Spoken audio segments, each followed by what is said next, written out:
What's up, guys? Dr. Mo here, digital nomad physician at digitalnomadphysician.com. I'm in Park de Vista Alegre, beautiful little park.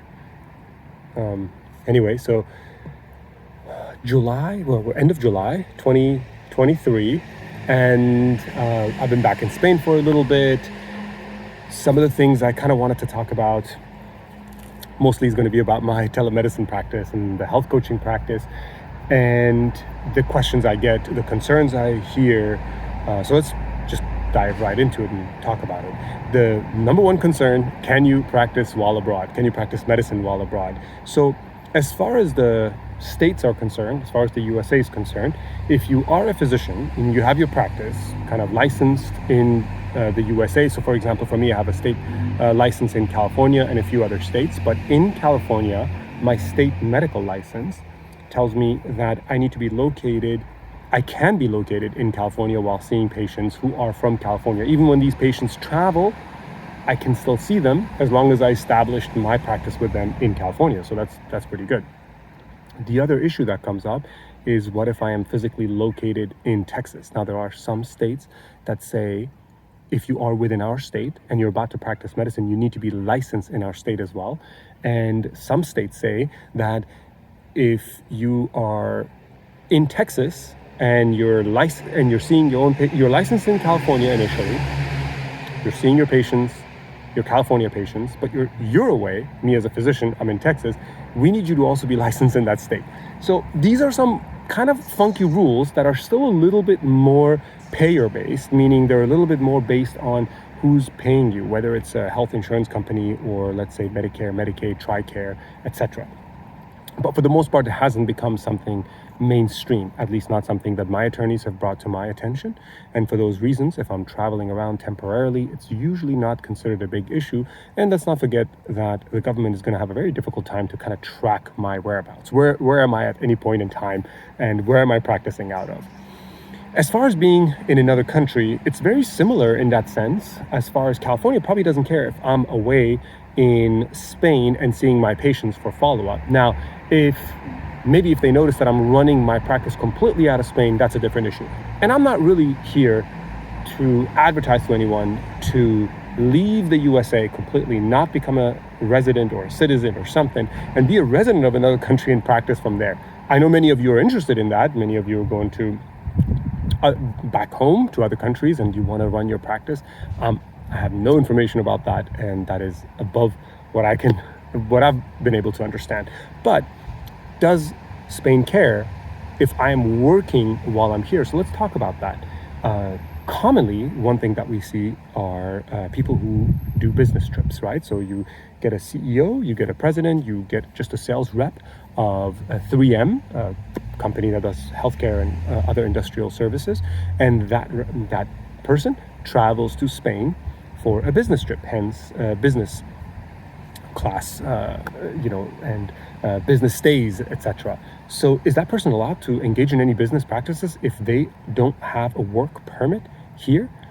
Yes, right? So obviously, yes, they can be here in Spain and still do their work if they're doing a visitation of an on-site facility, if they're coming here to consult with somebody else, if they're coming here to meet with somebody and still performing some calls, etc. back home. All of that is possible, and there is no issues, no limitations or anything like that whatsoever. And why is that? Why is that the case? The reason that is because they're not a resident here. They're not a permanent resident here. They're not a tax resident here, and they're still a resident of their own country, all the rules and regulations of their own country, and they're here temporarily. They're here on a temporary basis. They're not running the majority of their work, etc. here. They're also not an employee of this country, so they're not held to current standards. Could there be a day when Spain passes a law that says if you travel here for business, you must first get a business visa to then perform any kind of business work? Sure, but how do you regulate that? So I can be a physician, I can be here in Spain, and I can perform a phone call with a patient in California where I am licensed, where I am a resident, and it is perfectly legal. Now, could somebody contest it? Sure, anybody can contest it. California can contest it, USA can contest it, Department of Health can contest it. My state medical board licensure body can contest it. Spain can contest it. The local city here can contest it. The question is, what can you prove? And in the end, that's really what it always comes down to. Like, what kind of legal protection do you have? What kind of legal advice have you gotten? And how can you protect yourself? What's the chance of somebody coming after me? I'm not sure. Maybe a little bit more because I'm public about it, but still pretty unlikely, especially given the nature of the laws and rules, etc. So for those of you who are interested in running your practice and still being able to travel, especially if you have kind of like a hybrid practice, or you want to do some virtual practice, like virtual only, kind of like my practice, I think the idea and the fear that one day you're going to be found out and be taken to jail and your business shut down is unrealistic. What about some other fears, etc., right? So one of the things, one of the comments recently was, what do you do about online security and what kind of payments do you take? Well, the payment you can take through anyone. Your business is online, so it's at a server. The server's held all over the place. You don't even know where your website is stored at, and your website is not where you do business. You're doing business on the phone. You're doing business on video calls. And as far as when you log into your EHR, again, you're logging into one of their servers. You're not logging into some particular business site. So when asking those kind of questions, I think it's important to have some baseline. It's not something like a basic understanding, but have some general ideas of the difference of a virtual practice versus a physical practice, and where your data is stored, where communication happens, how communication happens. Do you need a VPN? Will a VPN actually protect you? HTTPS. Is that something that's protecting you? Some people have misunderstandings about that.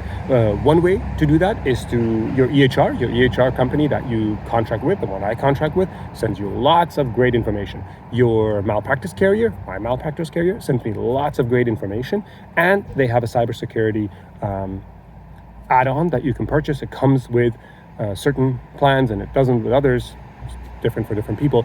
And so if you are hacked, which could mean anything, then you have some sort of protection, and you can reach out to them, and their team will take over, and they'll pay any fines, etc. And that will hopefully keep you more secure. But as far as the fear for us, I feel like the majority of the fear is sort of self-imposed, right? And maybe some of the comments and questions that you hear people ask, like, what about this? And then you search and there's no answer. Well, that's the nature of it, right? Medicine is evolving quickly, and this virtual side of it is evolving very, very quickly, and we don't have a lot of good rules and regulations in place. My recommendation always is protect yourself, protect the patient, do right by the patient, practice good medicine, have attorneys at your side, and then let the chips fall where they might, right? Worst case scenario, you have to defend yourself in court, okay?